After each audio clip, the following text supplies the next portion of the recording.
Same ఇదే పరిస్థితి. బొట్టు లేని వాళ్ళు బాగా తగులుతున్నారు ఆడపిల్లలు. ఎంతసేపు మా వైపురా మా వైపురా. ఏమో మటుకు మీ వీడియో చూసిన తర్వాత వాళ్ళని విపరీతంగా ఫైట్ చేస్తారు. ఈ మధ్యకాలంలో మహాభారతం రామాయణం చూసింది, వాళ్ళు ఏమైనా పెద్ద ప్రశ్నలు వేస్తే గట్టిగానే సమాధానం చెబుతుంది. మీరు వాళ్ళని అడిగే ప్రశ్నలు కూడా మేము అడగగలుగుతుంది ప్రజెంట్ గట్టిగానే. ఆయనకి మీరు సమాధానం చెప్పండి, మేము ఆలోచిస్తాం. వచ్చేద్దాం, మనం అంతా జాయిన్ అయిపోదాం. నేనే 90 lakhs ఇచ్చి జాయిన్ వచ్చారు. ఆఫర్ ఇచ్చాను సార్. పేపర్లు ఇచ్చారు, ఆయన చెప్పిన అమౌంట్ గంటలో పెడతాం, బ్యాంక్ లో డ్రా చేసుకొచ్చే టైం. 90 lakhs 1 hour లో పెడతామండి. 90 నేను మొత్తం రెడీగా ఉన్నా. So there is a conditions, కొన్ని క్వశ్చన్లు, కూర్చోవడానికి కండిషన్స్. ఇఫ్ యూ అప్లికబుల్ అంతే. 90 రెడీ, గంట చెప్పారు కదా. వచ్చిన సమాధానం, మీ మిస్సెస్ ఎవరైతే వాళ్ళు అడుగుతున్నారో, క్రీస్తు పుట్టి మతాన్ని పూజించారు, అప్పటికి ఇస్లాం లేదు అంటే అప్పుడు ఏ మతం ఉంది? ఒక్క మాట చెప్తాను, కూడా హిందూ మతాన్నే పూజించారు. అవును, నీకు సపోర్ట్ వర్డ్స్. ఓ స్వామీజీ, ఒక స్వామీజీ లేదా దాము ఆ లైట్ ఎలా తిప్పుతావు అని చూడు, సాధ్యం వద్దా? స్వామీజీ ఆ మధ్య ఉత్తరాదిలో ఒక ప్రకటన చేశారు. ఏంటంటే 2000 సంవత్సరాల క్రితంది ఏదైనా మసీదు కానీ చర్చ్ కానీ నాకు చూపిస్తే నేను మతం మారిపోతాను అన్నారు. హోల్సేల్. ఇప్పుడు గుడి చూపించగలం మేము 5000 సంవత్సరాల క్రితం కూడా మేము హిందుత్వానికి సంబంధించి మేము చూపించగలం. ఎవరన్నా అందులో చూపించ. ఇప్పుడు విషయం ఏంటంటే, దొంగోడికి వాడు దొంగతనం చేస్తానని తెలిసే తెలదా? దొరికిన తర్వాత ఏం చెప్తాడు? లేదు సార్, నేను ఊరికే అక్కడ ఏదో కొత్తది బొమ్మ కనబడింది చూద్దామని వెళ్ళి అంటాడు. అది ఫ్రూట్స్ అంటాడు, లేకపోతే ఇంకోటి ఏదో అంటాడు. అదైందా? సో దొంగ దొరికిన తర్వాత కూడా వాడు దొంగ అని ఒప్పుకోడు. అలాగే ఎడారి మతాలు లంగా, కానీ వాళ్ళు ఒప్పుకోరు కదా, అది మన బెంగ. అందువల్ల మనం ఇంకెవరు మిస్ అయిపోయారు? రైట్. ఆ సంఘానికి సెక్రటరీగా ఉన్నా స్టేట్కి. స్వామివారితో ఛానల్ నుంచి నేను మూవ్ అవుతున్నా. ఆయన వీడియోస్ చూసాకే హిందూయిజంలోకి, అంటే పూర్తిగా సెక్యులర్గా ఉండేవాడిని పూర్తి హిందూలోకి వచ్చేసాను. నాకు సపరేట్ ఛానల్ ఉంది, హిందూ డిజైన్ ఆఫ్ సింహవాహిని. ఆ ఛానల్ నేను రన్ చేస్తాను కూడా. అన్న వాళ్ళతో, మన పోతురాజు అన్న వాళ్ళతో అందరితో కలిసి గోవులను ఆపుతాం, గో సంరక్షణ మన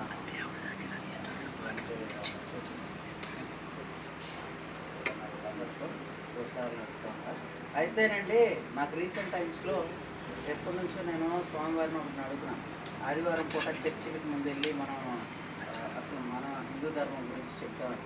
నాకు ఒక 10 క్వశ్చన్లు వచ్చినాయి అండి ఈ హిందూ ధర్మం గురించి. అంటే మేము మాదిగలకి, యానాదులకి, అట్లాగే రజకులకి, వీళ్ళందరికీ మేము అర్చక పురోహితులుగా వ్యవహరిస్తాం. వాళ్ళ ఇంట్లో పెళ్ళిళ్ళు కానీ, వాళ్ళ ఇంట్లో దినాలు కానీ, ఇంకేమన్నా రోజులు కానీ మేము చేస్తాం. దిగువ దళిత అంటే బీసీ, ఎస్సీ, ఎస్టీ మూడింటిని కలిపితే దళిత అంటారు. బీసీలో ఉన్న వాళ్ళకి కూడా మేమే సాతాన్లు అంటారు మమ్మల్ని ఇంకొక రకంగా, లేదా దాసరివారు అంటారు. వీళ్ళ ఇళ్ళలో ఎవరు చనిపోయినా, ఎవరో మంచి పెళ్ళిళ్ళు కానీ అన్నీ మేమే చేస్తాం. అయితే కొంతమంది ఈ మధ్యన మేము డ్రిల్ చేసాం. కొంతమంది మా పెద్దవాళ్ళని తీసుకెళ్ళి ఈ ఆదివారం చర్చిల ముందంతా వెళ్ళేవాడి. మీకు చెప్పిన ప్లాన్ మనం మేము ఇంప్లిమెంట్ చేసాం. యాక్చువల్గా అది ఇంప్లిమెంట్ చేయడానికి కారణం, మా ఊర్లో ఒక వెంకటేశ్వర గుడి కట్టాం. పైడపాడు అండి, పైడపాడు మా పల్లెలో గుడి కట్టించాం. అక్కడ చర్చ్ కూడా మూసేసాం. ఉన్నారు అక్కడ చర్చ్ కూడా మూసుకుపోయింది. మన మూలాన చర్చ్ కంప్లీట్ అయితే అందరూ హిందూస్లోకి వచ్చింది. అయితే కొంతమంది మొన్న రీసెంట్ టైమ్స్లో వెళ్తే, అన్న మీ గుడిలోకి మమ్మల్ని రాని మీ పక్కన కూర్చొని మమ్మల్ని భోజనం చేయండి. మేము ఏదైనా గట్టిగా మాట్లాడితే నువ్వు అలా మాట్లాడకూడదు, బతిలాడు అడుక్కోవాలి మమ్మల్ని. మీ హిందూ ధర్మంలోకి వస్తే మాకేంటి లాభం? మా చర్చిలోకి అయితే ఎవడైనా వెళ్ళొచ్చు, మేము ఎట్లయినా కూర్చోవచ్చు, మేము స్నానం చేస్తే చెప్పినా మమ్మల్ని అడగడం. పూజారి మాకు ప్రసాదం పెడతాడా అన్న? పూజారి మాకు సెటార్ ఇస్తాడన్న, అవన్నీ ఇస్తారంటే చెప్పు, మేము ఇప్పుడే హిందూ ధర్మంలో. లేదు మాకు సపరేట్గా మాకు కట్టించి ఒక గుడి కట్టిస్తున్నారు. పూర్వం మా ఊర్లో గుడి వెనకమాల నుంచో పెట్టి రా చెయ్యి 2 చేతులు ఇట్టబట్టి అని చెప్పి అట్లా ప్రసాదం పడేస్తారు. పోనీ మీకు పడేస్తే అలా తింటారా అన్న అని అడిగేదాన్ని. మీకు పడే చేపడే అని వేస్తే మీరు తింటారా ప్రసాదం? ఎంతమంది తింటారు? చెయ్యొద్దమ్మా అన్నారు. ఈ రోజుకి బ్రాహ్మణులు చాలామంది అర్చకులు అది వ్యవహరిస్తున్నారన్న. మేము కన్వర్ట్ అవ్వాలని అవ్వట్లేదన్నా. మమ్మల్ని ప్రాపర్ మాకు గౌరవం ఇవ్వండి, ఇది మాకేమి ఇవ్వద్దు, మాకు రెస్పెక్ట్ ఇవ్వండి. రెస్పెక్టెస్ మీ దగ్గర డబ్బులు అడగదు, ఏమీ అడగదు, మాకు కొంచెం గౌరవం ఇవ్వండి. ఆ పని మీరు చేయగలిగితే మేమెందుకు క్రిస్టియానిటీలో కలుపుతాం? మేము పుట్టింది ఇక్కడే, మేము పెరిగింది ఇక్కడే, మేమేమి జెరూసలేంలో పెరగలా, ఎక్కడ పుట్ల, ఇక్కడే పెరిగాం, ఇక్కడే పుట్ల, ఇక్కడే వస్తాం కూడా. ఇక్కడే హిందూ శ్మశాన వాటికల్లోనే ఈరోజు మా ఇళ్ళ పేర్లన్నీ హిందూ మాలదాసు, మాలదాసరి, మాల, హిందూ మాల అనే ఉంటాయి. మాకు ఎక్కడ క్రిస్టియానిటీ అని ఉండదు. మాకు హిందూయిజం అంటే ఇప్పుడు కూడా నచ్చే మేము మా పేరు లక్ష్మి అనే పెట్టుకుంటాం, కానీ రాబొట్టు ఇంకేది పెట్టుకో. మా పేర్లు చూడండి మీరు, సగం మంది పేర్లు ఆశ, సమ్మక్క లేదా సారక్క అని ఉంటాయి. మీరు మమ్మల్ని అవాయిడ్ చేస్తున్నారు. మేము అర్థం చేసుకుంటున్నాం, కానీ మమ్మల్ని దూరంగానే పెడుతున్నారు, దగ్గరికి రానివ్వట్ల. మా అంటరాంతనం లేదు అని నువ్వు 100% చెప్పి పోనన్నా మేము నీతో నడిచొస్తాం. ఏదైనా గుళ్ళోకి మమ్మల్ని ఇక్కడ పల్లెల్లో మనం ఎంకరేజ్ చేద్దామని వెళ్ళామండి. వీళ్ళందరూ కూడా పల్లెల్నే మోటివేట్ చేస్తున్నారు. ఎందుకంటే మేము నిత్యం వెంకటేశ్వర స్వామికి అక్కడ దాసరి పడని తీసుకుంటాం టిటిడి నుంచి. మా పని ఏంటయ్యా అంటే పల్లెల్లో శ్రీ మహావిష్ణువు గురించి చెప్పటం, హరిదాసులుగా వెళ్ళి మాకు చెప్పటం, అది మా డ్యూటీ. అది మా పుట్టుకతో శ్రీ మహావిష్ణువు ఇచ్చిన డ్యూటీ మాకు అది. అయితే ఇక్కడ మేము మరి వెళ్ళి చెప్తుంటే వాళ్ళు మా మాట వినట్ల. ఒకటే, ఈరోజు కంట్రాంతరం పోయింది, మమ్మల్ని రానియగలరా? పదాన్ని వెనక తిరుపతి కాలినడకన ఒక 1000 మంది వస్తారు, రాగలం. లేదు ఇంకేదైనా గుడికి వెళ్దాంపా, కానీ రానిస్తారా? మాకు గౌరవిస్తారా? జనాలందరూ మమ్మల్ని ఒక రకంగానే చూస్తారా? చూడరు కదా. అదేమంటే దళితుడు అంటాడు, కింద కూర్చోబెడతాడు, లేదా పక్కన పోరా అంటాడు. ఈరోజుకి డిప్యూటీ సీఎం మల్లు బట్టి విక్రమార్క గారు మా సొంత బాబాయ్, తెలంగాణ స్టేట్ మా బాబాయ్. అయినా కూడా ఆయనకి ఈ కుల వివక్ష అనేది ఉంది. ఆయన ఒక సీఎం క్యాండిడేట్. మల్లు అనంతరాములు గారు కానీ, అట్లాగే దామోదరం సంజీవయ్య మా తాతగారు కానీ, వేముల కోరమయ్య మీరు డిమార్ట్ దగ్గర చూస్తే మా ఇంకో తాత విగ్రహం ఉంటుంది, మినిస్టర్, ఫస్ట్ సాంఘిక సంక్షేమ మంత్రి, ఆయన కూడా మా తాతగారు. ఇప్పుడు వాళ్ళు క్వశ్చన్ అడిగారు కదా, దానికి మీరు ఏం సమాధానం చెప్పారు? నేనా ఏమీ చెప్పలేదు. సరే, సైలెంట్గా నుంచున్నా. అసలు ఎవరైతే మిమ్మల్ని ఆ క్వశ్చన్ అడిగారో వాళ్ళందరినీ తీసుకురండి కనకదుర్గమ్మ స్వామి గుడిలోకి. నేను వాళ్ళని తీసుకెళ్ళి వాళ్ళకు దర్శనం భాగ్యం కల్పించి వాళ్ళ ప్రసాదాలు కూడా ఇప్పిస్తాను, తీసుకొస్తాం. మరి వాళ్ళు ఒక గుడి చెప్పారు బ్రదర్, ఊర్లో కొన్ని. ఏ గుడి చెప్పండి? తిరుపతికి వస్తారు కొన్ని గుళ్ళు చెప్పారు ఊర్లో, వాళ్ళు కూడా కొన్ని గుళ్ళు చెప్పారు. అంటే ఇంతవరకు నేను ఎక్కడ చూడలేదు, వినలేదు. దళితుల్ని గుళ్ళల్లోకి రానివ్వట్లేదనే సమస్య. అంటే ఒక్క క్షణం అండి, కాదు ఇది మంచి చర్చ. ఒక క్షణం, కాదు ఐ అగ్రీ విత్ పవన్. ఎందుకంటే ఒక ఊర్లో కర్నూలు జిల్లాలో ఆ అబ్బాయి నాతో, అంటే చాలా బంగారు కొండ, అతని పేరు ముందు నేను భగవద్గీత అని పెడతాను. ఎందుకంటే అంత డెడికేటెడ్గా అతని ఇల్లు మొత్తం ఒక పాక, అందులోనే ఉంటాడు పాపం, ఫ్యామిలీతో ఏదో పని చేస్తూ ఉంటాడు. వాళ్ళ ఊరిలో ఒక కులాధిపత్యం ఉండడం వలన గుడి మెట్ల దాకా మాత్రమే వాళ్ళు వచ్చి దర్శనం చేసుకోవాలి. స్టిల్ ఈ రిమైన్ యాజ్ ఏ హిందూ. మనం కడుపుకు వెళ్ళకపోవడం వలన ఈ పరిస్థితి వస్తుంది.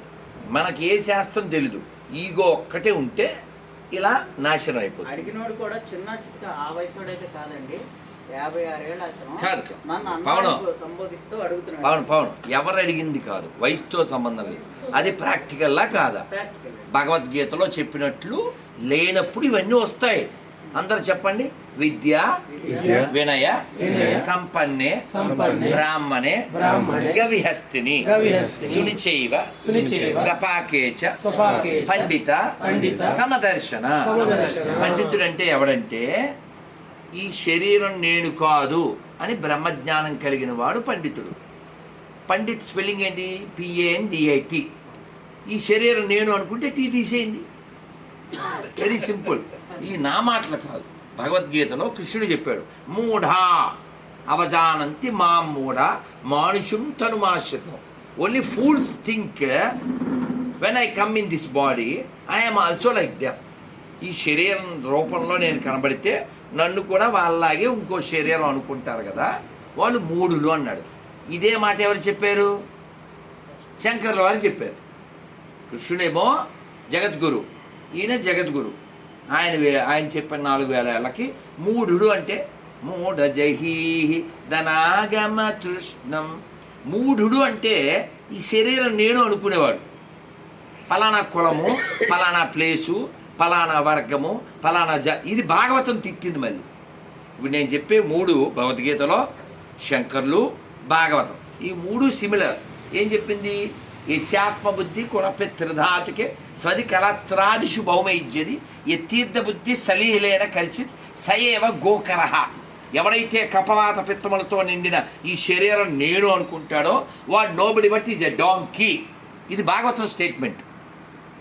కాబట్టి మీరు వ్యాసుల మాట వినకుండా, శంకర్ల మాట వినకుండా, కృష్ణుడు మాట వినకుండా ఇది మాట విన్నారు అంటే, నువ్వు కులమలాన్ని కలిగి ఉన్నావంటే, ఈ శరీరం నేను అనుకున్నావంటే యు ఆర్ ఎ లో ప్రొఫైల్ ఫూల్. నువ్వు పెద్ద సెలవు కప్పుకోవచ్చు, పెద్ద బొట్లు పెట్టుకోవచ్చు. You are not consider by God. ఎందుకని? ఆత్మవత్ సర్వభూతాని. రామచంద్రమూర్తి హనుమంతుని పిలిచి,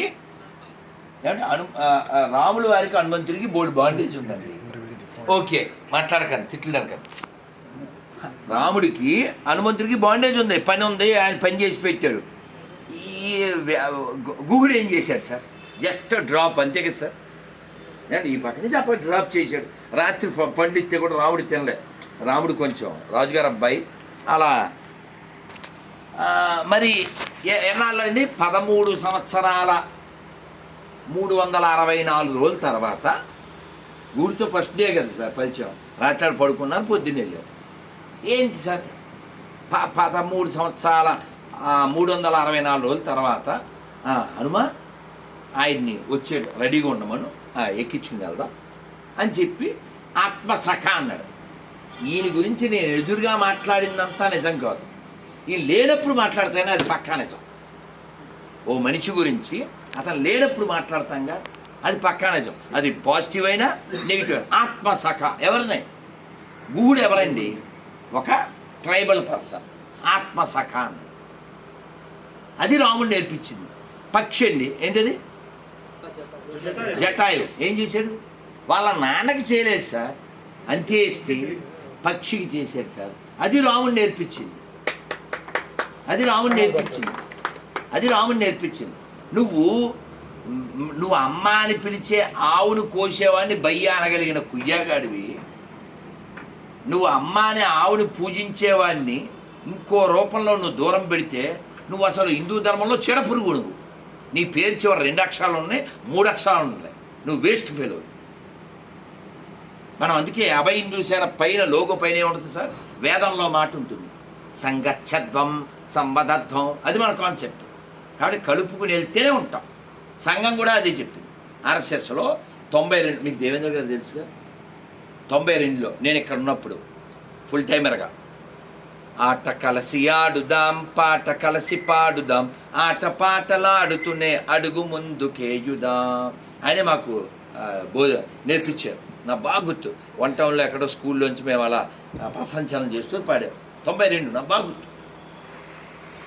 సో కాబట్టి మనం కలిసి అనే పదం లేకపోతే, జలసి అనే పదం వస్తే, చీప్గా చూస్తే, ఇలా అడిగే దరిద్రుడు మన జాతికి ఒక కళంకం. ఏమన్నా వినపడింది సార్? ఏమన్నా వీడికి వినపడింది. ఇలా పిలిచి వీడితో ఎంతసేపు మాట్లాడి, సదస్సు ఇది మనోదనే, వాడు జాతికి శని. వాడు ఎంత పండిట్టామని ఆడు పందే, ఆడు ఎంత పొజిషన్లో ఉన్నా ఆడు మనకు అపోజిషన్. వాడు ఎందుకని? నువ్వు పైకి కబురు చెప్తే నువ్వు ఎందుకు రా ఇంటి దొంగ? నువ్వు ప్రాక్టికల్గా ఉండాలి, నీ నియమాలు నువ్వు ఫాలో అవ్వు. కానీ ఇంకొకరి పట్ల నీ దృష్టి ఉంటుందే, అదే సృష్టికర్త భగవంతుడు చూసేది. ఇప్పుడు ఫస్ట్లో మీ శ్లోకం చెప్పించానా? ఏం చెప్పాను? విద్యా వినయ సంపన్నే బ్రాహ్మణే గవిహస్తిని సుడిచేవ స్వపాకేచ పండిత సమదర్శన. పండితుడైన వాడు ఎలా చూస్తాడంట? విద్యా వినయాలు కలిగిన బ్రాహ్మణుని యందును, కుక్క యందును, ఆవు యందును, ఏనుగు యందును, కుక్క మాంసంతుని చండాలని యందును సమదృష్టి కలిగిన వాడే పండితుడు. వీ నీడ్ పండిట్స్, నాట్ పందిస్. ప్లీజ్ సార్ మాట్లాడాలి మీరు. పవన్ లాంటి వాళ్ళు అనేక మంది కుహనా అంబేద్కరిస్టులు, కుహనా సెక్యులరిస్టుల యొక్క వలలో పడుతున్నారు. ఇది మనం గుర్తుపెట్టుకోవాలి. ఆ 56 సంవత్సరాల వ్యక్తి మాట్లాడింది అతని అభిప్రాయం కాదు.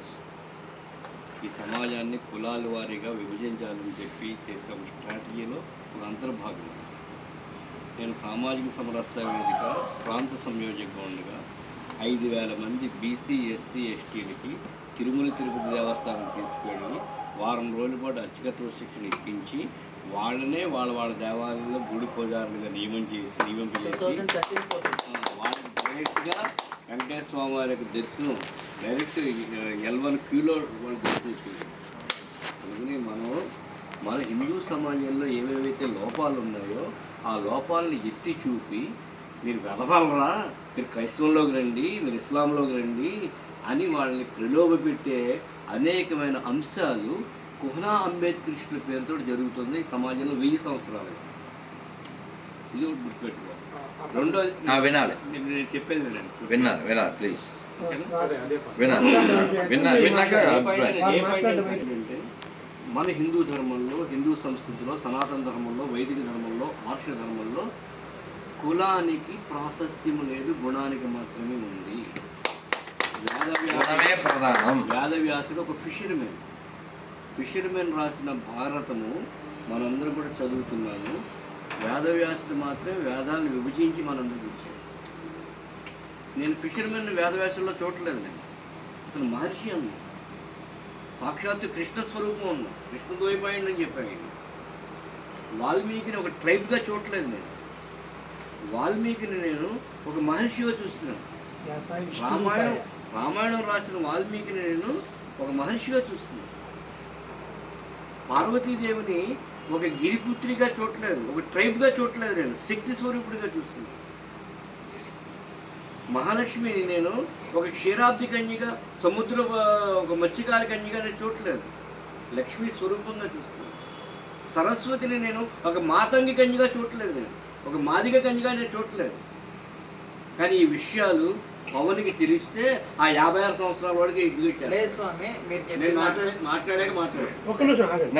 సామాజిక సమరసత మన హృదయాల్లో, మన యొక్క శరీరంలో అది అవిభాజ్యమైన అంగము.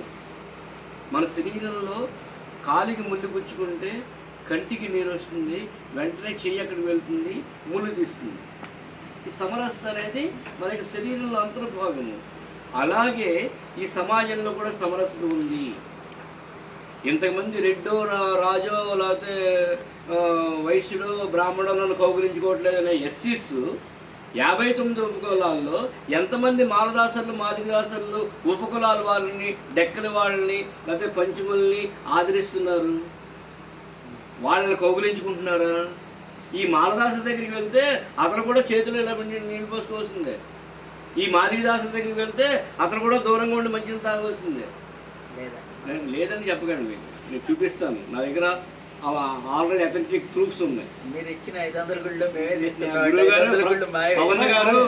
పవన్ గారు నేను చేసే ప్రతి మాటకి, ప్రతి అక్షరానికి నా దగ్గర ప్రూఫ్స్ ఉంటాయి. లేదని చెప్పగలను. మీరు వెళ్ళండి, జంగారెడ్డి కూడా వెళ్ళండి, మీరు వెళ్ళండి, మన రాజమండ్రిలో నమాళ్వారి గారి ఇంటికి వెళ్ళండి, చెప్తారు ఎలా బయట మిగతా ఎస్సీ ఉపకులాల్లో ఉండేవాళ్ళని ఎలా ట్రీట్ చేస్తారు. మీరు వెళ్ళండి, శ్రీశైలంలో మాలదాసులు సత్రం కట్టించిన హరిచంద్రరాజు గారు ఎవరు ఉన్నారు, లైన్ రొటేరియన్ ఉన్నాడు కదా, ఆయన దగ్గరికి వెళ్ళండి, తెలుస్తుంది. కుల వివక్షత అనేది మిగతా కులాల మధ్యలో ఎలా ఉందో మాలరాశులు మాదిరాశుల్లో కూడా అలాగే ఉంది. ఇది గుర్తుపెట్టుకోవాలి మనం. అంటే ఇంటర్నల్ సబ్ డివిజన్ అంటే నేను చెప్పేది అంటే అందుకనే అంబేద్కర్ ఆ రోజు రాశాడు depression classes among depression sections అని రాశాడు. అందుకని మనం వీటి గురించి హాట్గా చర్చించుకోవడం కాదు, వీటి గురించి మన సమాజంలో, మన ధర్మంలో, మన సంస్కృతిలో, మన వేదనలో ఏమి ఇచ్చారు ఉపదేశాలు. మన దగ్గర ఒక చిన్న లూప్ హోల్ ఉంటే దాన్ని బాగా ప్రొజెక్ట్ చేసి చూపిస్తున్నాను కదా. క్రైస్తవం కానీ ఇస్లాం కానీ, క్రైస్తవం ఇస్లాం అసలు మతాలు కాదు, సామ్రాజ్యవాద కాంక్షలు, మాఫియాస్, సామ్రాజ్యవాద మాఫియాస్ అవి. ఎంతలాగా అస్పృశ్యత గురించి చెప్పే అమెరికన్స్ ఆఫ్రికన్స్ని అసలు మనుషులుగా ట్రీట్ చేశారా? నీగ్రోస్ లక్షల మంది చంపి సముద్రంలో వేశారు. ఒక 50 ఏనుగులు, 50 కుక్కలు, 50 నీగ్రోలు అని వాటితో లెక్క కట్టారు. వాళ్ళు మన గురించి మన దగ్గరికి వచ్చి చెప్తారు సామాజికత. పైగా ఆయన ఏమంటాడు, దళితుల గురించి నిర్వచనం చెప్తున్నాడు ఇప్పుడు పవన్. ఏమంటాడు, బీసీ ఎస్సీ ఎస్టీలు దళితులు అంట. బీసీ అంటే వెనకబడిన వర్గాలా దళితులా? వెనకబడిన వర్గాలు. అది మన రాజ్యాంగం ప్రకారము అసలు దళిత అనే పదమే ఉపయోగించడం తప్పు కదా. లేదు వాడే లేదు. ఇండియన్ కాన్స్టిట్యూషన్ దళిత అనే వర్డ్ లేదు. అంబేద్కర్ గారు రాసిన రాజ్యాంగం ఎక్కడ ఈ రోజుకు లేదు. మాట్లాడుతున్నారు కదా, ఒకసారి దామోదరం సంజీవ్ మీరు దళిత్ సీఎం అని అంటారా గానీ దళిత సీఎం అని అనడం వేరు. యాక్చువల్గా రాజ్యాంగం ఏం చెప్పింది, వేముల కుర్మే గారు ఆ రోజు సోషల్ వెల్ఫేర్ మినిస్టర్గా ఉండగా 800 ఎస్సీ ఎస్టీ బీసీ హాస్టల్స్కి ఆయన పర్మిషన్ ఇచ్చి కట్టించారు. వేముల కుర్మయ్య గారు, గొట్టిపాటి బ్రహ్మయ్య గారు ఘంటసాలలో ఇంటింటికి తిరిగి 98% ప్రజల చేత సంతకాలు చేయించి ఆ ఊళ్ళో ఉండే శివాలయంలో 1932వ సంవత్సరంలో దళితులకి ఆలయ ప్రవేశం చేయించారు. అది మన భారతదేశ చరిత్ర. 1932లో. అందుకని మన పాజిటివ్ యాంగిల్స్ ఏంటి సమాజంలో? ఈ 56 సంవత్సరాల కుర్రాడి చేత, ముసలాడి చేత చర్చ మాట్లాడగ లూజ్ అయిపోతున్నాము, డిలీట్ అయిపోతున్నాము, డిఫీట్ అయిపోతున్నాము. ఇది మనం గుర్తించాలి. ఇది నాలెడ్జబుల్ పర్సన్ చేసే ఆర్గ్యుమెంట్. 56 సంవత్సరాలు ఆయన మాట్లాడుతున్నాడు పైడూరుపాడులో అంటే అతని వెనకాల ఏదో ఒక శక్తి పనిచేస్తుంది. ఇది పవన్ గుర్తించారు. ఆ శక్తి ఎవరు?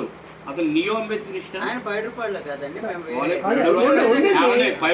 వాళ్ళు ఎవరైతే మేము 500 మంది 1000 మంది వస్తాము, నీతో పాటు కాలినడకని తిరుపతి వస్తామన్నారు కదా, వస్తానన్న 1000 మందిని ముందు రెడీ చెప్పు, తీసుకెళ్లే బాధ్యత మాది. ఋషి రెడీ, మా దగ్గరికి తీసుకురా. ఋషి రెడీ. ఏదో అంత దూరం మేము రాలేమంటారా, విజయవాడ కనకదుర్గమ్మ గుడికి రమ్మను, ఆ దర్శనంతో పాటు ఈవో గారితో కూడా కల్పించి నేను మాట్లాడిస్తా. సరేనా? హ్యాపీనా? ఇప్పుడు రెడీగా ఉంటే కావాలి భారీ కార్యక్రమం చేసి అదే పని చేసి విజయ్ కిలాద్రి నుంచి కంప్లీట్ అవ్వాలి. లాస్ట్ ఒక్క వర్డ్, వాళ్ళు మాకు గుడే కనుక కావాలి అని అంటే ఆ పైడూరుపాడులో కనుక మాకు గుడే కావాలి. పైడూరుపాడులో గుడి ఉందన్న, పైడూరుపాడులో గుడి అదే మా గుడికి, మీ గుడికి మమ్మల్ని రానివ్వట్లేదు, మా అక్కడికి ప్రసాదం కూడా ఇలా పడేస్తున్నారన్నారు కదా. వాళ్ళ గుడి కావాలంటే సమరస్త సేవా సమితి ఫౌండేషన్ ఏదైతే ఉందో దాని తరపు నుంచి ఆ గుడి అనేది కూడా వాళ్ళు నిజంగా మారే వాళ్ళు, మారే ఉద్దేశం కనుకున్న వాళ్ళైతే మనమందరం ట్రై చేద్దాము. ఆ గుడి దొరికింది కదా మీకు సమాధానం. స్వామీజీ మీరు వస్తారు కదా? ఖచ్చితంగా మీరు వస్తారు కదా? భవానీ ప్రసాద్ గారు అని ఒక ఆయన ఉంటారు, మీకు ఐడియా ఉండొచ్చు, సమరస్త ఫౌండేషన్ ఆయన మేము కలిసి ఏ మాట చెప్తే, పవన్ దీనికి ఆల్టర్నేటివ్ నేను చూస్తాను, నేను మీకు చేసి పెడతాను. స్వామివారిని ఒకసారి అన్ని ఊర్లు నువ్వు చెప్పిన కొన్ని ఊర్లు లిస్ట్ అవుట్ చేస్తావు, ఆ ఊర్లు మనం తీసుకెళ్దాం. డెఫినెట్గా నువ్వు చెప్పిన ప్రోగ్రామ్స్ లాంచ్ చేద్దాం. రాయనపాడు అనే ఊర్లో కూడా మా నాన్నగారు వాళ్ళు రామాలయం నిర్మించారండి పల్లెల్లో, అప్పట్లోనే 90sలో 95, 96. అది సమరస్త ఫౌండేషన్ చిన్నజీర స్వామివారి తాలూకు నుంచే వచ్చింది. నేను కాదన్నాను, వాళ్ళు కొన్ని క్వశ్చన్స్ అడిగారండి నన్ను, అడిగితే కొన్నిటికి మేము ఆన్సర్ చేయగలిగాం. ఇప్పుడు అక్కడ వాళ్ళ ఊర్లో తిరిగే వినాయకుడు మా పల్లె దాకా ఎందుకు రాదన్నా అని అడిగారు. దానికి నా దగ్గర ఆన్సర్ లేదు. ఆ ఊరికి అట్లు ఆ ఊరు నియమాలు నేను చెప్పేది అదే. మా ఊరికి ఎందుకు రాదని అడిగాడు కదా, ఆ ఊరికి ఎందుకు రాదని అడిగాడు కదా. ఆ ఊళ్ళో పెద్దలు, ఈ ఊళ్ళో పెద్దలు వెళ్ళి కలిసి కూర్చొని మాట్లాడండి. ఇప్పుడు క్వశ్చనింగ్ దగ్గర ఏంటంటే ఆర్గ్యుమెంట్ వస్తుంది, డిస్కషన్ దగ్గర ఏంటంటే చర్చ ఉంటుంది. నేను అదేనండి ఇప్పుడు అంటున్నా. వినాయకుడు అయ్యా, ఊరేగింపు మీకు మన దగ్గర అట్లాంటి వాళ్ళు రాలేదు. తగులుతారేమో చూడండి అని నేను మీకు ముందు స్పీడ్ బ్రేక్ ఇచ్చారు కానీ నేను టోటల్ గా వన్ సైడ్ అసలు నాకు మాట్లాడాలి. ఒక నిమిషం ఉయ్యూరులో మాట్లాడండి, చాలా ఫోన్స్ మాకు వస్తున్నాయి కదా, చాలా బ్యాలెన్స్ వల్ల. ఇంకా చాలు ఉయ్యూరులో ఒక నిమిషం వస్తే మాట్లాడు. వీరమ్మ అమ్మవారు తెలుసు అందరికి, వీరమ్మ తల్లి తిరునాళ్ళని జరుగుతాయి, చాలా ఫేమస్. 10 days ఉంటుంది. భీష్మ ఏకాదశి నాడు ఆవిడ నిప్పులోకి వెళ్ళారు. ఆవిడ చాలా పవిత్రమైనటువంటి మహాతల్లి, స్త్రీమూర్తి. ఆవిడ పేరున అక్కడ గుడి ఉంది. ఏదో 500-600 years ఎస్సీలు అంటే దళితులు హిందువులుగా ఉన్నంతసేపు ఆవిడ ప్రతి ఇంటికి వెళ్తారు, పసుపు నీళ్ళు పోస్తారు అక్కడ ఇంటి ముందు పొయ్యాలి. ఆ ఇంట్లో ఉన్న ఆడవాళ్ళు రావాలి. ఎప్పుడు అంటే మా అక్క ఎక్కడ హైదరాబాద్లో ఉన్న వచ్చేస్తుంది, వచ్చి అక్కడికి వచ్చి పసుపు నీళ్ళు పోయాలి ఆవిడకి. ఇలా దళిత వాడల్లో కూడా అంటే దళిత్ వర్డ్ అదే ఎస్సీలు వాళ్ళ అన్ని ఏరియాల్లోకి వెళ్తుంది. అమ్మవారు అన్ని ఇళ్లలోకి వెళ్తుంది, అన్ని ఇళ్ళ దగ్గరికి వెళ్తుంది. అక్కడ క్రిస్టియన్స్గా మారిపోయిన వాళ్ళు మా సందులోకి రావద్దని కూడా పెడుతున్నారు. దాని గురించి ఎందుకు చర్చించరు? వస్తున్న అమ్మవారిని ప్రొటెక్ట్ చేయరు. మీకు అర్థమవుతుందా? వస్తున్న అమ్మవారిని ఏది 500 ఏళ్ళ నుంచి ప్రతి ఇంటికి వెళ్తున్న అమ్మవారిని ఆపుతాం అంటున్నారు ఇప్పుడు వచ్చిన యూదులు. అక్కడ యూద సామ్రాజ్యం కదా అది. ఉయ్యూరు వీరమ్మని ఉయ్యూరులో తిరగనివట్లా. మీరు పాయింట్ అర్థమవుతుందా? దాని గురించి మేము పోరాడుతున్నాం. మీకు అర్థమవుతుందా? మా ఊరు వీరమ్మని మా ఊళ్ళో తిరగనివట్లా. ఎవరు? విదేశీయులైన క్రైస్తవులు, మత మాఫియా. మేము దళితులు మా ఇంటికి రావద్దు. వస్తున్న వీరమ్మని నెత్తి మీద పెట్టుకోవాల్సింది పోయి మీ ఇంటికి వచ్చి పసుపు నీళ్ళు పోయాల్సింది పోయి తలుపులు వేసేసి సిలువులు అడ్డం పెడుతున్నారు రానియకుండా. ఆ రోడ్డు అంతా సిలువులతో బ్లాక్ చేస్తున్నారు. ఇవి తీయమని చెప్పి కమిషనర్తో మాట్లాడి తీయించే ప్రయత్నం చేశాం. ఒక్క హిందూ ఉన్నా కూడా ఇది మన వర్క్ అవ్వాలి. కానీ గుడి దాంట్లో డిఫెక్ట్స్ ఉన్నాయి. ఏది ఆర్గనైజ్ చేస్తున్న వాళ్ళలో డిఫెక్ట్స్ ఉన్నాయి. వాళ్ళు యాదవులు వాళ్ళకి చాలా తేడాలు ఉన్నాయి. వాళ్ళు కొట్టుకుంటుంటారు, డబ్బుల కోసం కోట్లు వేస్తారు, అన్నీ ఉన్నాయి. కానీ అమ్మవారు వెళ్తానంటే 500 ఏళ్ళ నుంచి వెళ్తున్న అమ్మవారిని మేము రానివ్వు. మేము దళితులు అన్నా. దళిత్ కాదు, నువ్వు హిందూ, ఫస్ట్ వారు హిందూ అని చెప్పాము. హిందూ అమ్మవారిని రాని కాదు, మేము క్రైస్తవులం అని అప్పుడు వచ్చారు బయటికి వాళ్ళు కథలోకి. కాబట్టి చాలా జాగ్రత్తగా ఉండాలి ఇందులో. దీని టెర్మినాలజీ ఉంచారా? ఈ టెర్మినాలజీ ట్రాప్లో పడద్దు. వినండి. దళిత్ అనే వర్డ్ నేనున్నాను, నేను దళిత బ్రాహ్మణుని. ఏంటి ఎవరితో నీకు? It can be a very big word. Dalit అంటే ఏంటి? ఎక్కడ దానికి ప్రాపర్ డెఫినేషన్ ఏమి లేదు. అక్కడ సంస్కృత పదం. తర్వాత హిందీ క్యాప్చర్ చేసి దళితుని గూగుల్ చేయండి. తర్వాత కాన్షీరామ్ గారు తొలత మన ఉత్తరప్రదేశ్లో వాడడం మొదలెట్టారు ఎక్కువగా. కాన్షీరామ్ గారు అని పెద్ద నాయకులు ఆయన. అది పార్టీ అనేది బిఎస్పి. వాడు ఉత్తరప్రదేశ్ పెద్ద సమాజం అవడం వల్ల అక్కడ ఉండడం వల్ల అది పాపులర్ అయింది. ఆ వర్డ్ ఏంటంటే కాంశీరామ్ వాళ్ళు నిర్వహించేటప్పుడే మన హిందూ సమాజాన్ని చిన్నాభిన్నం చేయడానికి ఒక అంతర్జాతీయ కుట్రలో భాగం అది. 1982 సంవత్సరంలో కోపెన్హాగ్లో ఒక సమావేశం జరిగింది. కోపెన్హాగ్ ఆ సమావేశం పేరు విముక్తి సిద్ధాంతం. బీసీ, ఎస్సీ, ఎస్టీ మైనారిటీ ఐక్యత వర్ధిల్లాలి. ఇది BSP slogan. BC, SC, ST part and parcel of Hindu society, minority out of Hindu society. అంటే బీసీ హిందూ సమాజంలో నుండి బీసీ, ఎస్సీ, ఎస్టీలు మైనారిటీలు కలిస్తే రాజ్యాధికారం మనది. ఇది వాళ్ళ స్లోగన్. మనం అగ్రవర్ణాల యొక్క కబంధ హస్తాల్లోంచి విడిపోవడానికి, మనం విముక్తి పొందడానికి బీసీ, ఎస్టీ మైనారిటీలు కలిసి ఉండాలి. అది వాళ్ళ పాయింట్ అన్నమాట. అందుకని ఓట్లు మావి, సీట్లు మీవా, చాలా ఆకర్షణీయమైన స్లోగన్స్ ఫ్లైఓవర్ల దగ్గర లేదా బ్రిడ్జిల దగ్గర రాస్తూ ఉంటారు.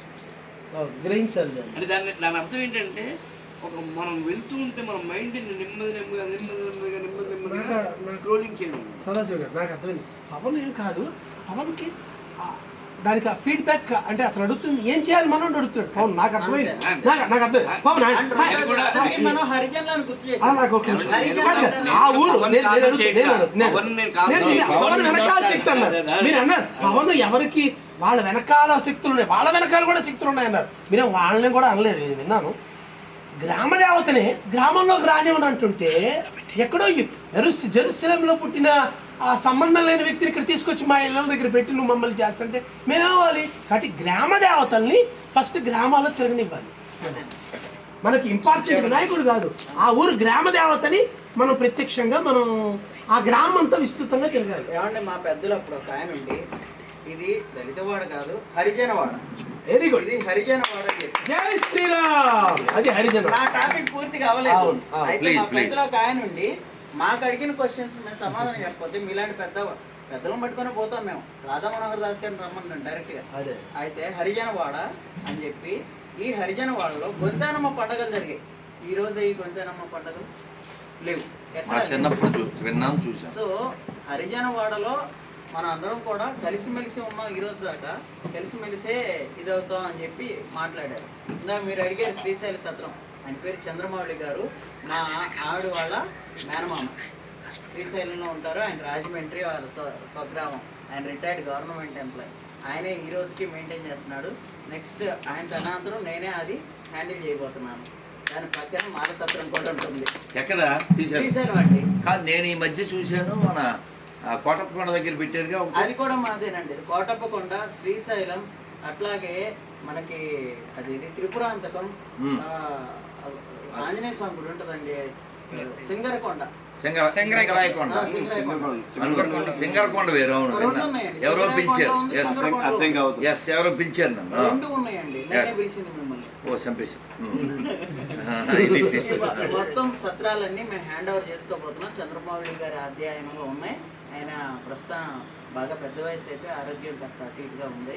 కాస్త ఆయన తర్వాత ఎవరో తీసుకోవాలనేది మాట్లాడుతున్నాం. రెండోది ఏంటంటేనండి, వాళ్ళు అలా అడిగి, ఇప్పుడు మేము ఎంత తిరిగినా, ఇప్పుడు అట్లాంటి ఒక ఆయన పెద్ద మనిషి అడిగిన దానికి నా వయసు వాడు వెళ్ళి చెప్తే ఎవడు వెండు. ఒక పేపర్ తీసుకెళ్ళి జిరాక్స్ తీసుకెళ్ళి జిరాక్స్లు ప్రతి ఊర్లో జిరాక్స్లు కనీసం ఒక 100 జిరాక్స్లు ఇచ్చుంటా. ఊరూరికి ఒక్కళ్ళకి కాదు, ఊరూరికి. నిన్ను ట్రాప్ చేస్తున్నారు. వింటున్నాము, తీసుకుంటున్నాము. ఇప్పుడు వీళ్ళు 10 మంది ఉన్నారు. ఐసోలేట్ చేస్తున్నారు. That is called isolation. అతని మైండ్ ప్రకారం ఐసోలేట్ చేస్తున్నారు. అయి ఉండొచ్చు, గేమ్ ఆడొచ్చు, మైండ్ గేమ్ ఆడొచ్చు. మీరు ఒకటి గుర్తించాల్సిన విషయం ఏంటంటే, మీరు చెప్తున్నప్పుడు మధ్యలో వీళ్ళు ఎవరైతే మీరు ఏదైనా క్వశ్చన్ రైజ్ చేసినప్పుడు ఎందుకు చెప్తున్నారంటే, మీరు అన్నదా భావించద్దు. మీరు అడిగిన క్వశ్చన్కి వేరియస్ సమాధానాలు వస్తున్నాయి. రేపు ఇదే క్వశ్చన్ మీకు ఏరే ఊర్లో అంటే నువ్వు ఎలా రియాక్ట్ అవ్వచ్చు అని చెప్పడమే సదాశివ గారి ఉద్దేశం, కృష్ణ గారి ఉద్దేశం, నా ఉద్దేశం, ఋషి ఉద్దేశం.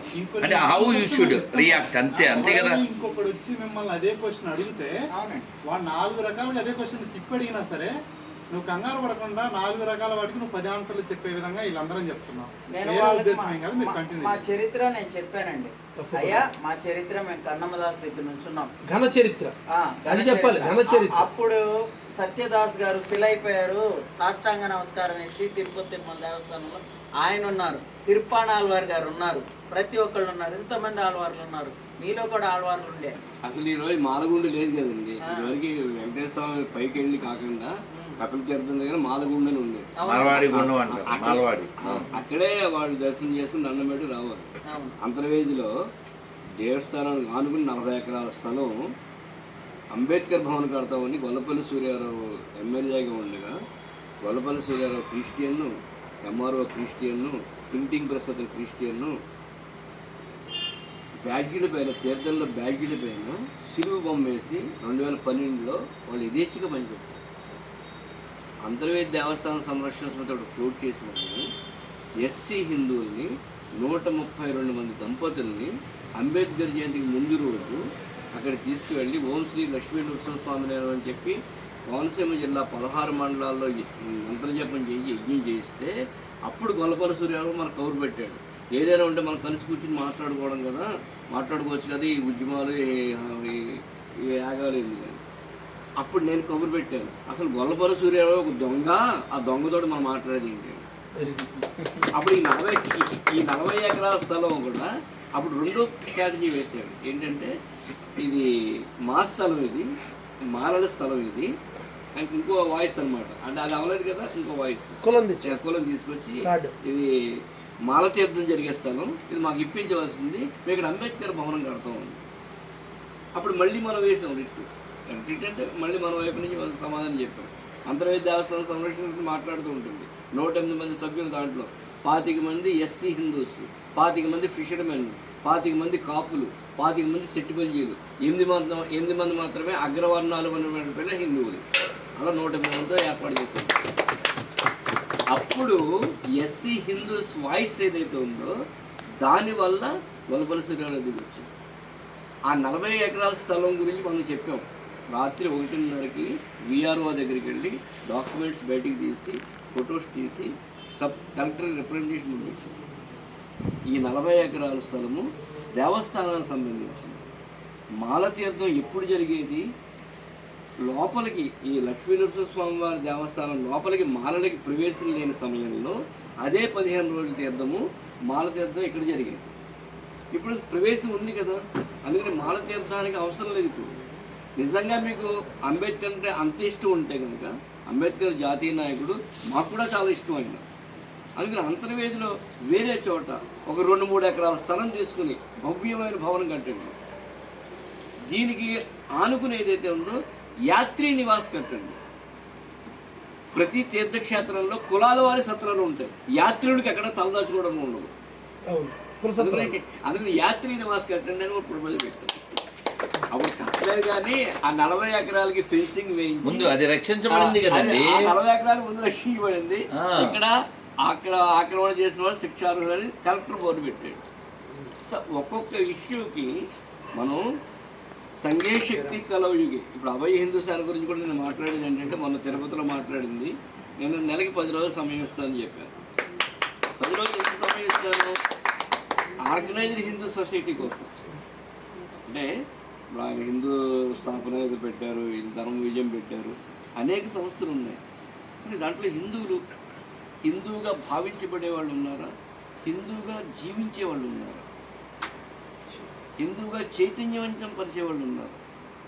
మన విజయవాడ సిటీలో ఒక 108 బస్తీలు అతో 50 డివిజన్లు 60 డివిజన్లు ఉన్నాయి. ప్రతి డివిజన్కి కూడా ఒక అభయ హిందూ సేన టీం ఏర్పాటు చేస్తాము మనం.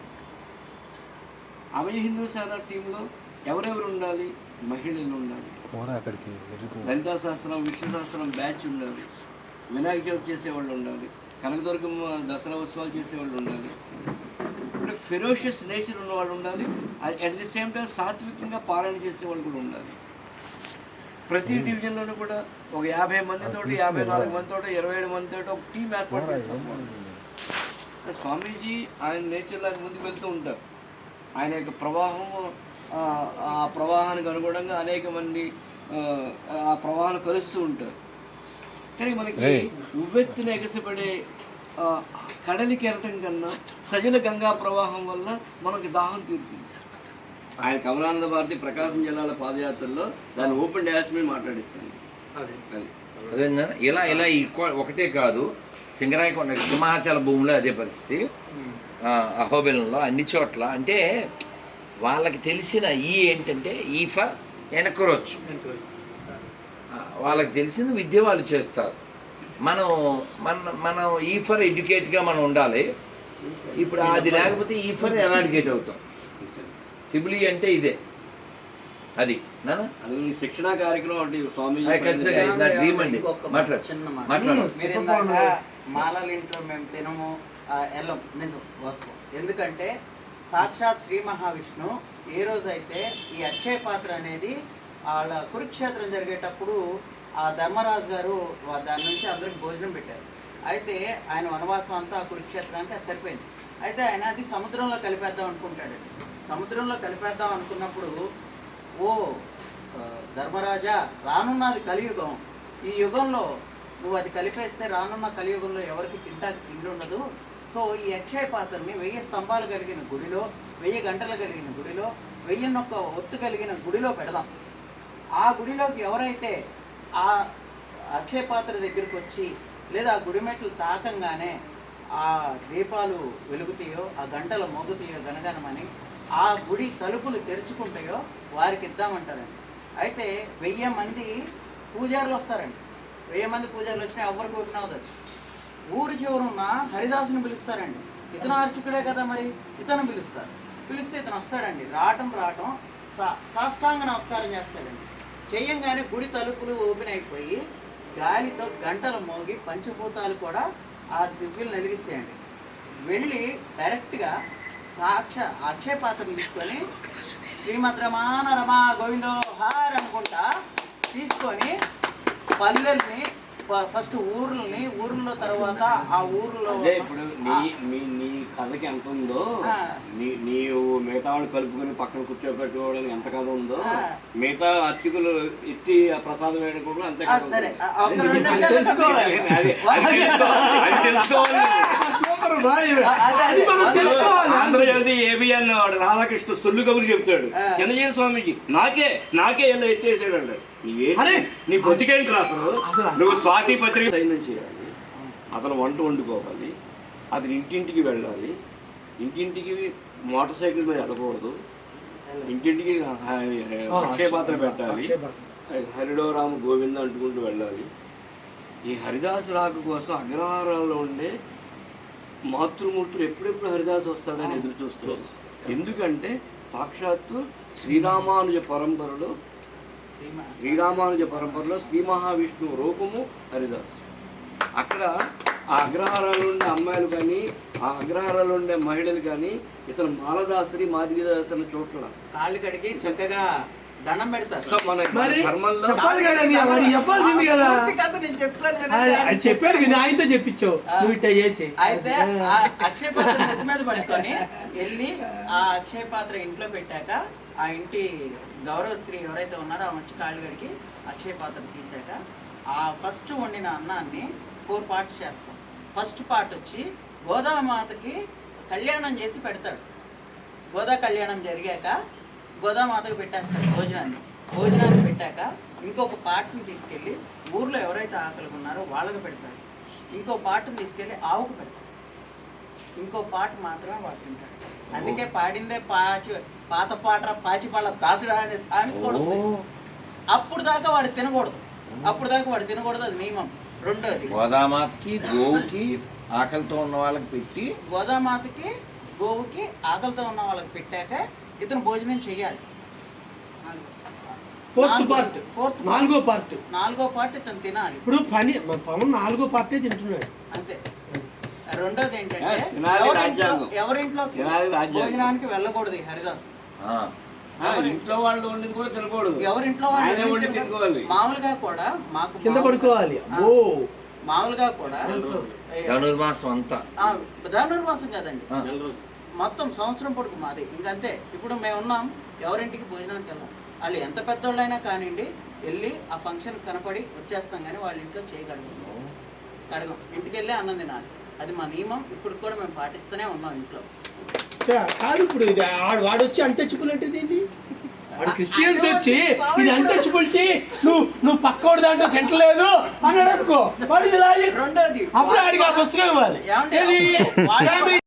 వాళ్ళు కూడా వాళ్ళ పెళ్ళిళ్ళు జరిగితే మాలపల్లిలో ఎక్కడైనా మాకు స్వయం పాకాన్ని పంపిస్తారు, కానీ మమ్మల్ని భోజనానికి ఎట్టి పరిస్థితుల్లో రమ్మనరు.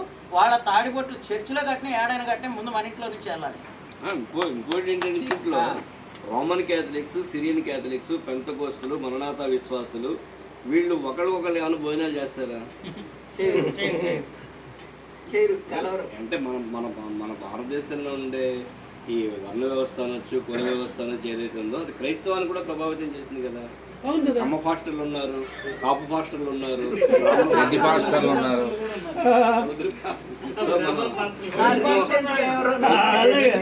దీనికి ఏం అతీతం మతం మారిన కులం వదల్లా, కులం గురించి అంటారు అంటాడు. రీసెంట్ గా వచ్చిందండి, సోనియా ఉన్నప్పుడు అన్ని చోట్ల డిస్ట్రిబ్యూట్ అవ్వాలన్నప్పుడు ఒకే చోట కాకుండా ఇక్కడ ఇంతమంది ఉన్నాం, ఒక్కో నెలలో ఒక్కోళ్ళు ఇంట్లో కనుక పెడితే ఇంట్లో పట్టేది ఇంట్లోనో లేకపోతే ఎవరో ఒకళ్ళు వచ్చే జనాన్ని బట్టి ఒక్కో ఏరియాలో పెడితే చుట్టుపక్కల దీని మీద అసలు 5 వారాల నుంచి మన శాస్త్రి గారికి బోల్డ్ సార్లు చెప్పారు, సరే ఎలా చేద్దాం ఎలా చేద్దాం. మీరు చెప్పిన దాని సొల్యూషన్ ఒకసారి ఒక చిన్న మార్పు రీసెంట్ టైమ్స్ లో 1 మ్యాన్ కమిషన్ అని ఒకటి స్టార్ట్ చేశారు. రాజు ఇచ్చి రెండోది ఆయన ఇంకోటి మెచ్చుకుంది ఏంటంటే స్టిల్ మీరు ఇంకా హిందూస్గా ఉంటూ నాకు చాలా నచ్చింది, మీ కమ్యూనిటీ గురించి నాకు తెలుసు అని చెప్పి మా కమ్యూనిటీ ఎవరైతే ఉన్నారో మిత్తల్ అయ్యవార్లు ఆడవార్లు అందరినీ ఒకే అండర్ వన్ స్టెప్ తీసుకొచ్చేసాడు ఆయన. తీసుకొచ్చి చెప్పాడు త్వరలో క్రిస్టియన్స్ కూడా ఎలిమినేట్ చేస్తాం మీలో. అంటే నేను అన్న గ్రామాల వారీగా నేను రైట్ టు ఇన్ఫర్మేషన్ యాక్ట్ వేస్తాను.